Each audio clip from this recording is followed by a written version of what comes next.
Indiana Jones. I have missed our conversations. That makes one of us. That's right, we have a new Indiana Jones game.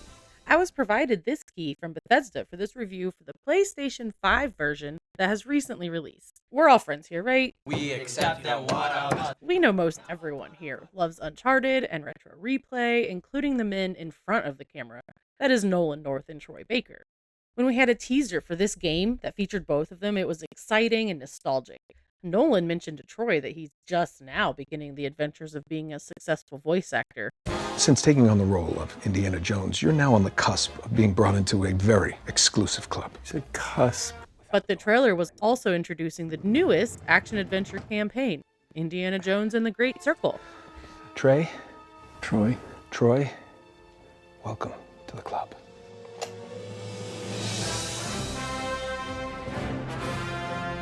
We know Nathan Drake himself was at the very least influenced by Indiana Jones.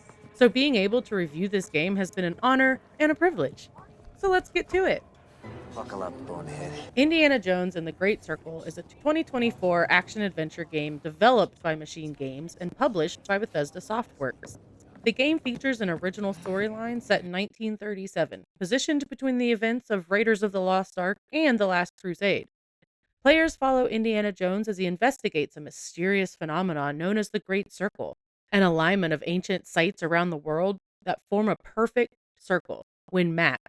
The narrative unfolds across several real-world locations, including Vatican City, Thailand, Egypt, and China, as Indy works to prevent rival groups from uncovering the power behind the circle. I'll try to remain as spoiler-free as possible, and I'm really excited to break down the good, the bad, and the meh. Let's go ahead and start with the good, the soundtrack and the visuals, point blank. This game is stunning on PS5. It's beautiful in every way. The cutscenes are amazing, the graphics are great, and the immersion this provides almost better than Uncharted 4. The music is a ton of fun. It's very John Williams-esque with wonderful swells of excitement and wisps of Indiana Jones in every note. And the puzzles! These were awesome. There were a lot of research and brainpower needed for them. The use of a lighter when exploring caves and caverns looking for clues was a really fun touch that added another element. The game also provided hints only if you wanted them by utilizing a camera during your travels, and the game prompts you to take a picture when it's something of importance, both with provided hints through a picture or just as you're exploring. It was a lot of fun to kind of translate. Another nice touch are the Easter eggs referencing the movie Indy that we all know and love.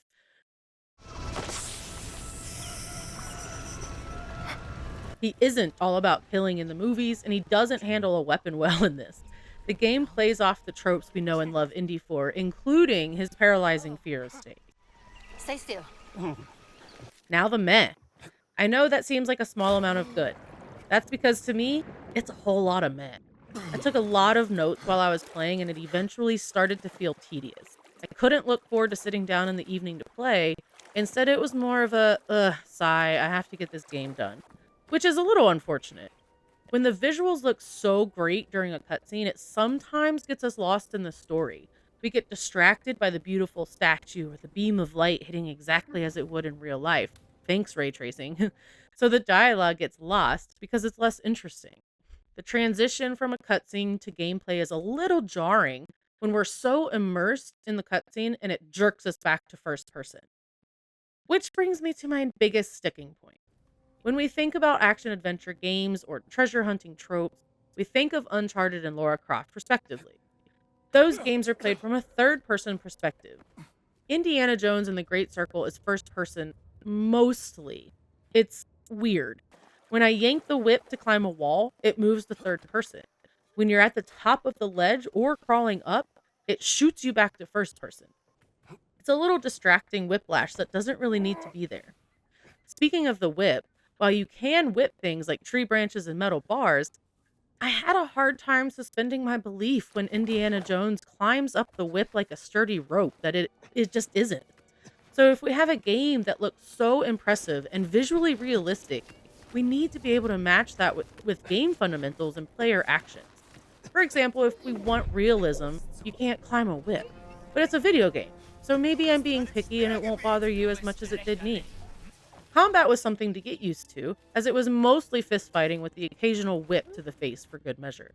You do get a gun, but we're in 1930s Germany fighting Nazis, so it was a revolver, which means it isn't very accurate, and it didn't feel natural to Indy. At the beginning of the game, when we first hear Dr. Jones talk, it sounds a lot like Harrison Ford, and I was very impressed with Troy's version of Indiana. He was excellent in most parts. However, the excitement started to wear off as the game went on, and it was obvious it wasn't Harrison Ford after a while. The intonation, pace, and volume were all excellent. You just had the face of Harrison Ford with the voice of a growling Troy Baker. That's all you got? And now for the bad. The bad for me revolves around the open worldness. I know, this is a gamer preference, but let me explain. The world is large, and you traverse it mostly on foot, which is fun and fine. However, we have been trained for decades to look in every nook and cranny of games for treasures and relics and hints. And while this game lets you do that, it doesn't give the reward. There's no payday. I felt like I was searching everywhere to no avail. Don't let me go to every outside corner of every ledge looking longingly at platforms I could climb if I were Nathan Drake, if there isn't going to be an ancient relic or treasure at least sometimes. There are too many choices and doors to explore in a lot of the floor plans of the game, and I forgot where I was supposed to be going quite a few times. Now, this could be intentional. However, I found it distracting. I'm the type of gamer who prefers linear, story-based campaigns. This one is that, but it also tries to be open world without being too open world. It has a bit of an identity problem. And now for the boss fights. There were 2 main boss fights, one mid and one final, and wholly aggravating. They were both far more tedious than they needed to be. It felt like it should have been a duck here, punch there, Souls-like memorization of the enemy movements, but there weren't a lot of variations. The karate chops and kicks or punches landed when I was physically too far away to actually be hit, which really cut into my health when I thought I was running away to a safe distance. The dialogue doesn't change or show you that you're progressing through the fight. There's no health bar or indication of progress at all. The boss randomly just hits his knees, and the game expected me to know when I needed to run away for one fight or keep punching on the second fight where I kept missing the midpoint trigger. While the dialogue and the casting were good, I found myself not very interested in the characters of the story. Was it in the writing? The scripting? I'm not sure. The villain was a ton of fun until the final boss fight. It seems as if they spent too much time and money on the cutscenes, which are fantastic to watch, but left me wanting to feel like I can move that nimbly while I'm playing instead of the clunkiness it felt. Willensschwache Männer sind am einfachsten zu manipulieren. For my final thoughts, even though it does sound like I'm just kind of shitting on it, it was an enjoyable game. The puzzles were my favorite part. They did actually require some brain power. The visuals were lovely. And overall, I had a decent time.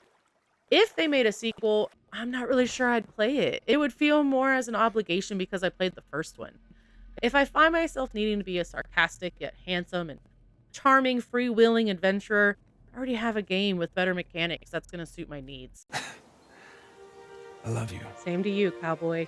I finished the main campaign. I did not do all of the side quests. There are a lot more adventures and side quests to find that I might try to do. Maybe. After I work my way through the alluring puzzle game that Blue Prince is, which is another great suggestion thanks to Ian. Good grief, he's everywhere, isn't he? Even in my Indiana articles. Anyway, I give this game a 5 out of 10 soups. It was a little tedious, a little too time-consuming, not quite as enjoyable as I would have hoped. Thank you for watching and listening to this game review, and, as always, check out CouchSoup for the latest nerdy updates. Stay geeky, my friends!